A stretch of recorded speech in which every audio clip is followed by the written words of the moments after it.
समग्र कृषि सूचना विभाग अन्नपूर्णा एग्री स्पेस में स्वागतम सुस्वागतम।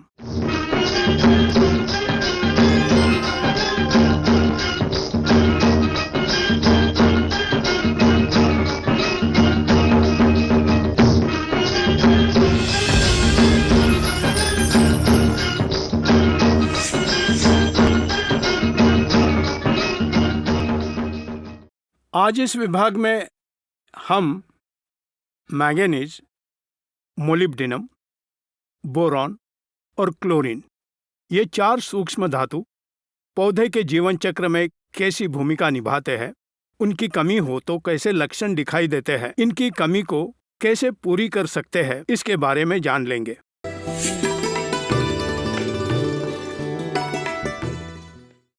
ये मैंगनीज पौधे में उपलब्ध होने के लिए एंजाइम्स को प्रेरणा देने में प्रमुख भूमिका निभाता है। ये एंजाइम पौधे में होने वाले कई प्रकार के जीवन रासायनिक कार्यों में महत्वपूर्ण भूमिका निभाता है। ऐसे एंजाइम को प्रेरित करने में ये मैग्नीशियम की भूमिका महत्वपूर्ण होती है, प्रमुख होती है। इतना ही नहीं, जिंक और आयरन पौधा ग्रहण करने में मैंगनीज बहुत सहायभूत होता है।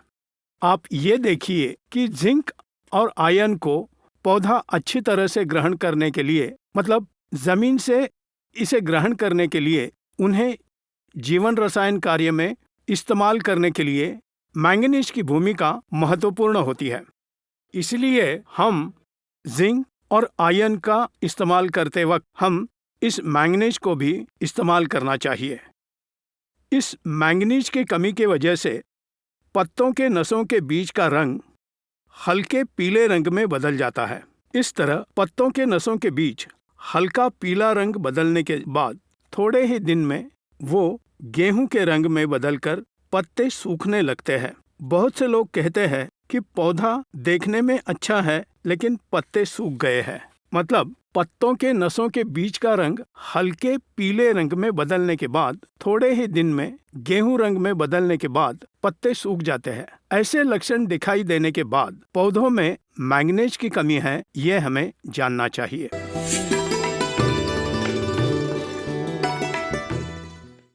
मोलिब्डेनम और उसकी भूमिका के बारे में जान लेंगे। बहुत से किसान इस मोलिब्डेनम के बारे में नजरअंदाज करते हैं, लेकिन मोलिब्डेनम को हमें बहुत कम उपयोग करने पर भी उसकी भूमिका बहुत ज़्यादा और महत्वपूर्ण होती है।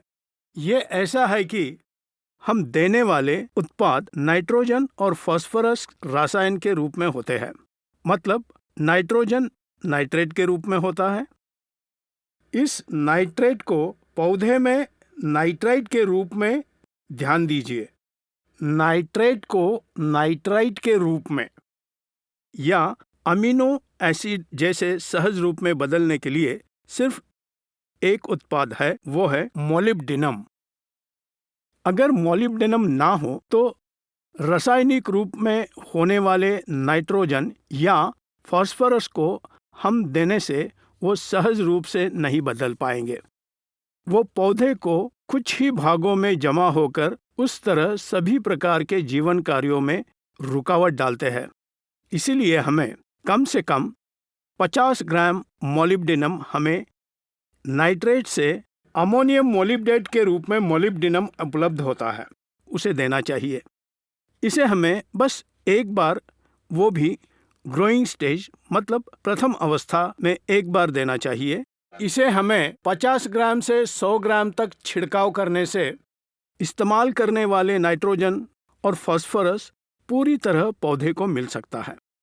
मतलब हम रासायनिक रूप में देने वाले ये नाइट्रोजन और फास्फोरस को सहज रूप में बदलकर उन्हें पौधे के जीवन कार्य में शामिल होने के में ये मोलिब्डेनम बहुत महत्वपूर्ण भूमिका निभाता है।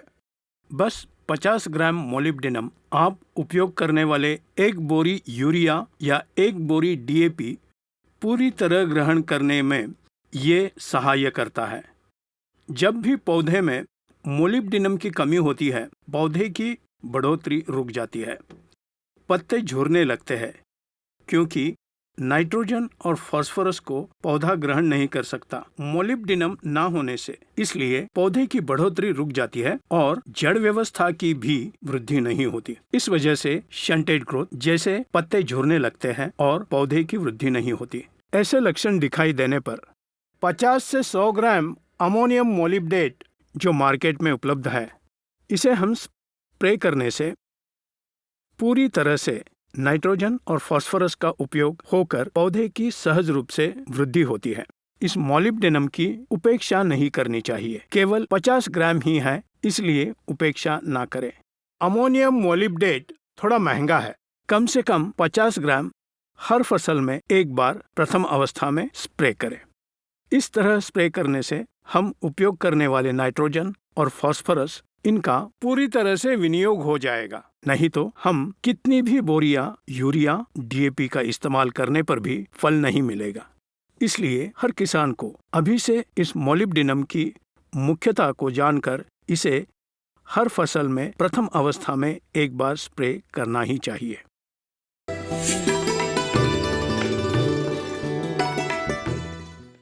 अब बोरॉन के बारे में हम जान लेंगे। ये बोरॉन पौधे के जीवन चक्र में प्रमुख भूमिका निभाता है। सभी तरह के फसलों में ये बोरॉन हमें जरूर होना ही चाहिए। बहुत से लोग इसे केवल सब्जी की फसलों में या हॉर्टिकल्चर में उपयोग करते हैं, लेकिन धान की फसल में नहीं करते।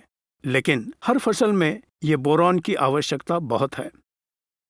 ये बोरॉन पौधे में तैयार होने वाले कार्बोहाइड्रेट्स को पौधे के सभी हिस्सों में पहुंचाने में प्रमुख भूमिका निभाता है। इतना ही नहीं, बड़े मतलब निबर पत्तों को फिर से मृदु बनाने में बोरॉन बड़ा सहायक करता है और कली और तने के बीच मजबूत बंधन बढ़ाने के लिए ये बोरॉन का उपयोग होता है।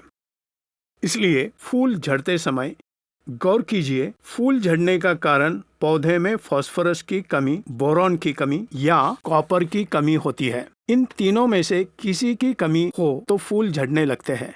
इसलिए इन तीनों की कमी ना होगी ऐसा हमें देखना चाहिए। बहुत से लोग फूल झड़ते समय किसी न किसी रासायनिक उर्वरक डालते हैं, लेकिन फूल झड़ना जैसे लक्षण आपकी फसल में दिखाई देने से तुरंत आप बोरॉन, कॉपर, फास्फोरस इन तीनों में एक की कमी है समझकर इनकी कमी को पूरी करना चाहिए। इतना ही नहीं, फल का आकार बढ़ने में, उन पे दरार न आने के लिए बोरॉन का बहुत ही उपयोग होता है। ये बोरॉन की कमी होती है, जैसे पहले बताया, फूल झड़ने लगते हैं, फलों पर दरारें आती है। इतना ही नहीं, पत्ते भी झुरने लगते हैं। बोरॉन की कमी से पत्ते झुरने लगते हैं, नए पत्ते झुरने लगते हैं। थोड़े किसान बोरॉन की कमी से ऊपरी पत्ते झरने लगते हैं तो माइट्स या ट्रिप्स की वजह से झुरने लगते हैं। ऐसे झुरने की वजह से माइट्स का स्प्रे करने लगते हैं। रस चूसने वाले कीट की वजह से ये हो रहा है समझकर स्प्रे करते हैं। नए पत्ते झुरने लगे तो ये गौर करना कि कीट की वजह से या सूक्ष्म धातु की कमी की वजह से हो रहा है। ये हमें गौर करना चाहिए। कीट की वजह से पत्ते झुरने लगे तो उनके बीच के भाग में वेक्टर्स होते हैं। ये कीट सकिंग पेस्ट मतलब रस चूसने वाले कीट होते हैं। अगर वो हो तो जरूर रस चूसने वाले कीट होने से ये पत्ते झुरने लगते हैं, ऐसा समझना चाहिए। पत्ते केवल झुरकर फटने लगे तो बोरॉन की कमी है, ऐसा समझना चाहिए।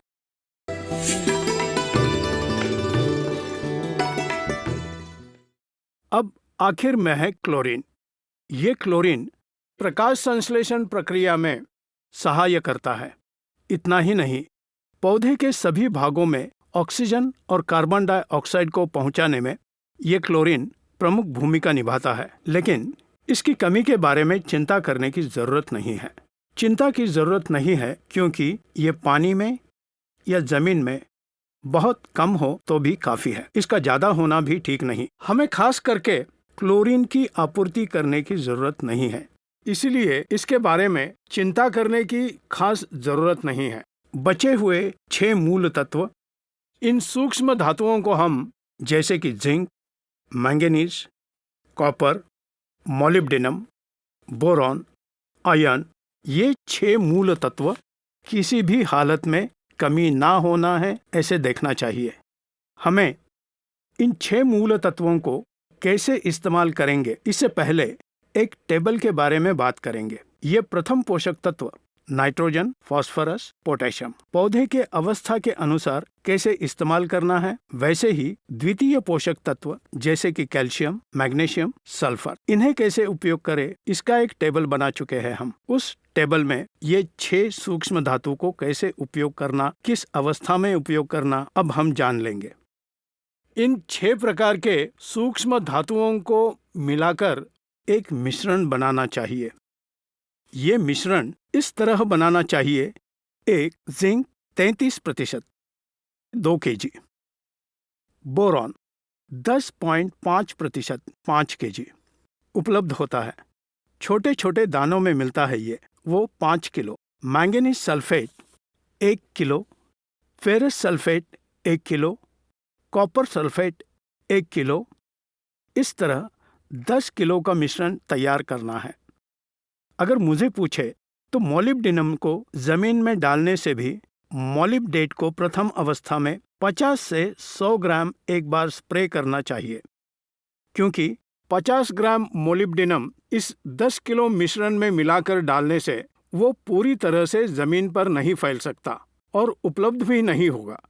लेकिन किसी प्रकार के कीटनाशक या ग्रोथ प्रमोटर्स या सूक्ष्म धातु स्प्रे करने समय प्रथम अवस्था में एक स्प्रे में वृद्धि अवस्था में अमोनियम मोलिब्डेट 50 से 100 ग्राम मिलाकर स्प्रे करने से उसकी कमी की आपूर्ति कर सकते हैं, पहुंचा सकते हैं। जैसे पहले बताया है, इस zinc, boron, manganese, copper, ferrous और मोलिब्डेनम, इन सभी का 10 किलो मिश्रण बनाकर 2 दफा 5 kg के हिसाब से दे सकते हैं। वृद्धि अवस्था में 5 किलो और पुष्प धारणा की अवस्था में 5 किलो। इस तरह 2 बार 5 किलो 5 किलो का उपयोग कर सकते हैं।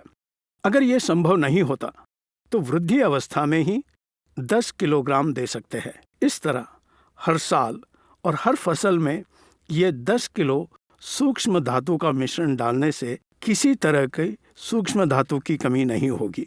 पहले से ही ये हमारे डिपार्टमेंट के लोग फॉर्मूला 7 के नाम से एक सॉइल एप्लीकेशन फॉर्मूला दे चुके हैं। ये प्रतिभा बायोटेक में स्टफ के नाम से उपलब्ध है, STUFF। उस 10 किलो बैग का उपयोग करने से ये ठीक हो सकता है। 5 किलो प्रथम अवस्था में और 5 किलो पुष्प धारणा के अवस्था में इस तरह इस्तेमाल करने से इसकी आपूर्ति हो सकती है। नहीं तो प्रथम अवस्था में ही 10 किलो का उपयोग करे तो भी ये ठीक है, क्योंकि ये जल्दी से बदलते नहीं, मतलब 3 से 4 साल तक ये नहीं बदलते, ऐसे ही रहते हैं। इनसे कोई भी समस्या नहीं होगी। अगर कुछ सूक्ष्म धातु की कमी दिखाई देने से मार्केट में उपलब्ध होने वाला फॉर्मूला 4 मतलब प्रतिभा बायोटेक का उत्पाद Genex chelated multi micro nutrient mixture, इस मिश्रण को 500 ग्राम स्प्रे करने से इस सूक्ष्म धातु की कमी को पूरी कर सकते हैं। इसलिए पौधे के जीवन चक्र में 2% भूमिका निभाने वाले ये 7 सूक्ष्म धातु पौधे को मिले, ये देखना चाहिए।